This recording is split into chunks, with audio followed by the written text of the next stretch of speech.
Hello বন্ধুরা, তোমাদেরকে দেখাই এখানে মাটনটা কেমন হয়েছে। বাবারে খোলা যাচ্ছে না। আর এখানে মেয়ে দেখো রুটি করছে। মেয়ে বলতে নেই, মেয়ের বিয়ের পর প্রথম এসছে যখন তখন থেকেই ও কোনোদিন বাপের বাড়িতে রুটিও করেনি, রান্নাও করেনি। কিন্তু বিয়ের পর থেকে দেখো কি সুন্দর রুটি। এখন না, ও যখন বিয়ের পর নতুন এসছে তাই তো বুঝি ভূতু।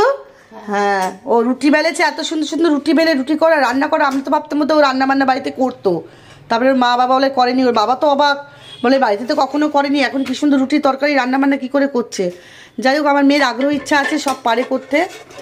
এই হচ্ছে ব্যাপার। আর দেখো মটনটা খুলেছি, এই দেখো মটনটা, এই যে এখানটা নিয়ে আস।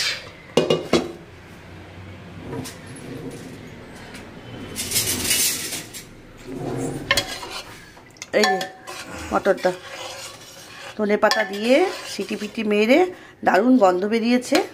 মাটনটা হয়েছে কিন্তু দারুণ। এবার তুলে রাখবো আস্তে আস্তে। তো যাই হোক, এখানে হচ্ছে আর মেয়েও রুটি করে রাখছে। আমি বললাম আমার রুটিটাও রাত্রে করে রেখে দে, এসে আর রুটি ঝামেলা করতে হবে না, মেয়ে খাবে ভাত। আর খুব সুন্দর নরম তুলতুলে রুটি করে মেয়ে, যেটা আমিও পারি না এত ভালো। তো যাই হোক বন্ধুরা, এই হচ্ছে ব্যাপার।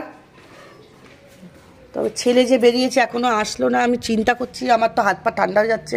বললো আমি আসছি, একটু লেট হবে। এবার তো বেরোতে হবে, চান করবে, খাবে দাবে, বেরোবে। বলো তো এখনও বাড়িতে ঢুকলো না, আমার তো চিন্তায় হাত পা কাঁপে।